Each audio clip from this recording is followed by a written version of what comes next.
is James Gillen with As You Wish Talk Radio. I'm your host tonight, and we've got a great show. I hope you're all been scanning the net lately, because there's some crazy stuff out there with a woman named Colleen out there, telling Obama he's going down, and the Pleiadians are stepping in, and just all kinds of crazy stuff out there. So I know with the WebBot, be sure and check out the Cliff High site, or go to Veritas Radio and check out the WebBot interview with Cliff High.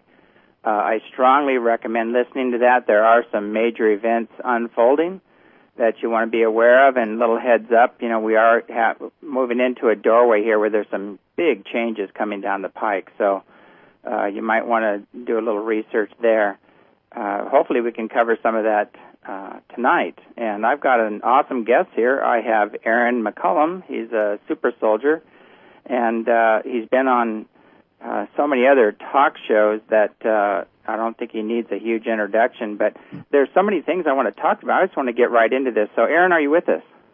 Yes, I am, James. Thank you for having me. Hello, Aaron. Yes. Looks like we lost Aaron, which is probably understandable considering the nature of what we're going to talk about. Can you hear me now? Okay, I can hear you now. Great. Okay, sorry about that. Yeah, this happens all the time. Whenever we have a guest where we're going to get into some great subjects, people start dropping off, and we have all kinds of crazy things happen. It seems to happen a lot with shows that I wind up on. Yeah, they told me I have the record at one station for 4 lines going down, so, but, wow.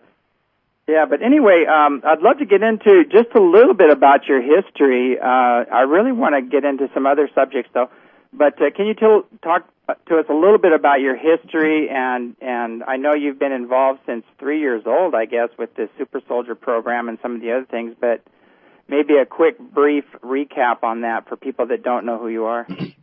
Yeah, sure, I can do that. I'll try to give you the very brief description I do when I'm asked to be on a show, because to really go into it would take quite some time. So I'll just basically my family bloodline, which is quite a story itself.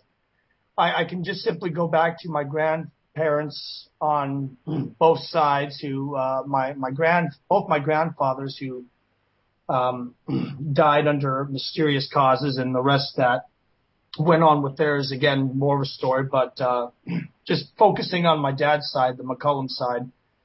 My grandfather, who was involved in Navy intelligence, all I've been able to uncover was that he was in some way assigned with the assignment of the Nazi officers and scientists under Project Paperclip, really during and shortly after World War II. So his involvement was quite interesting itself. My father, who was in the military in the Marines during Vietnam, was involved in black operations, and even worked on occasion with another person that has been featured on Project Camelot and other shows, Dave Corso. So it was, and they were both under what would have been labeled more of the pre-Super Soldier program, where things were really getting into development as far as what the United States government was developing based on what the Nazi scientists were all developing themselves, as far as with the SS soldiers.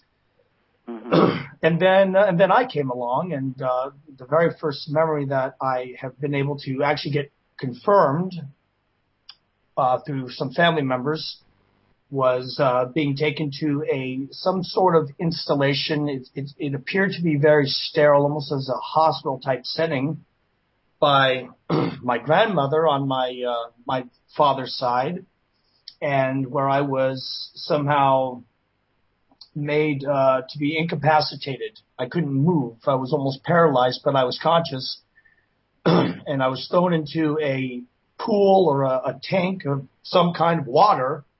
And the next thing I remember was laying on this table, coughing up water, being quite scared and cold. And there were some adults around me that appeared to be pleased with what the results were.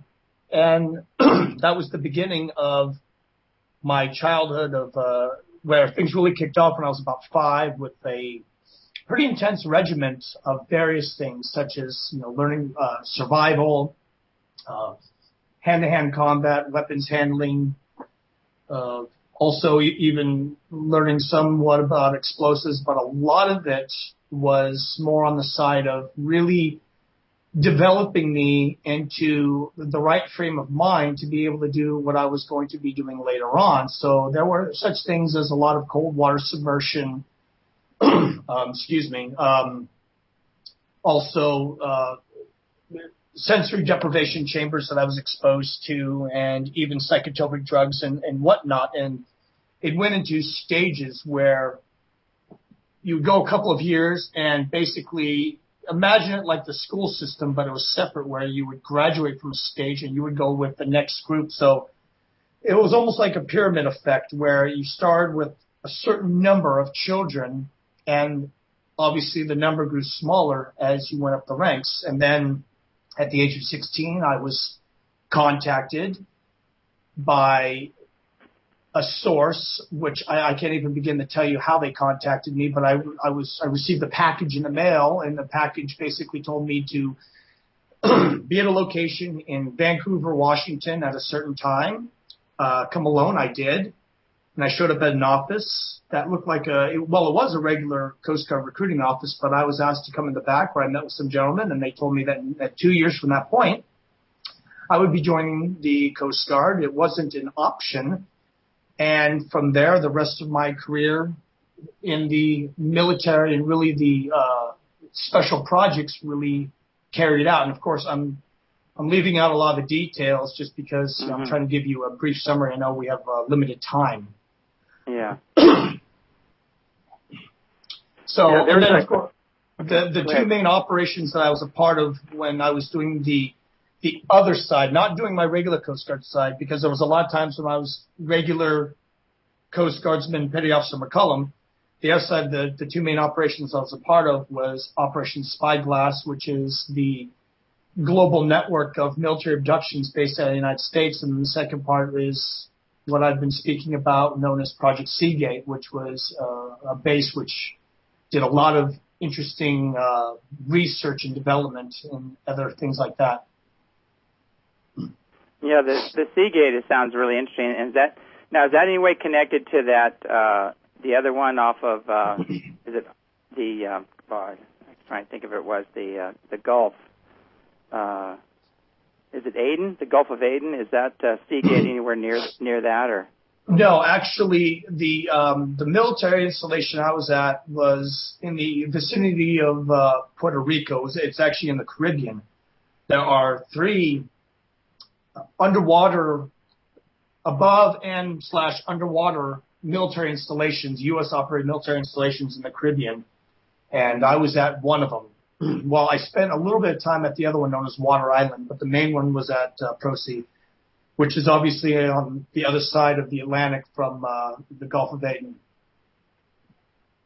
It's interesting. I had somebody asked me to do this remote viewing on Chupacabra and see if I could track down, what it was or what it was about or whatever. And interesting enough, I ended up in Puerto Rico looking down on an installation there that had a huge underground facility, and I go, what the heck is that about? And I've always felt that although it does have a long history, that maybe that was something that was created out of one of those projects, because it's kind of like part demon, part alien, the perfect creature to keep people in fear.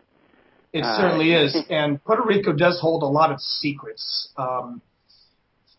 Project Seagate, or what I referred to as Pro-C, because that was our little nickname for it, which is on the west side of Puerto Rico in the area of Vieques, which is has a major naval installation there. Well, it was at one time. It's smaller now, above ground, I should say. But in the area of Arecibo in Puerto Rico, there's another installation there where they do a lot of HARP. And, of course, there's the big famous, it's been seen in a lot of movies and stuff, the big famous satellite research center there, too.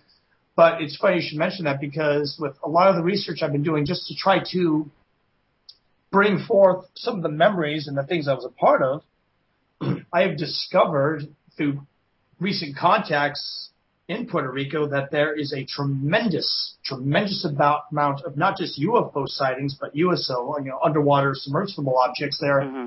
And it would appear, just roughly guessing, I would say from what I've been researching, anywhere from 80 to 90% of the sightings are almost washed out. It seems that there's a major silencing of these sightings that happen there in the Puerto Rico. Puerto Rico is definitely a hot spot. Mm-hmm.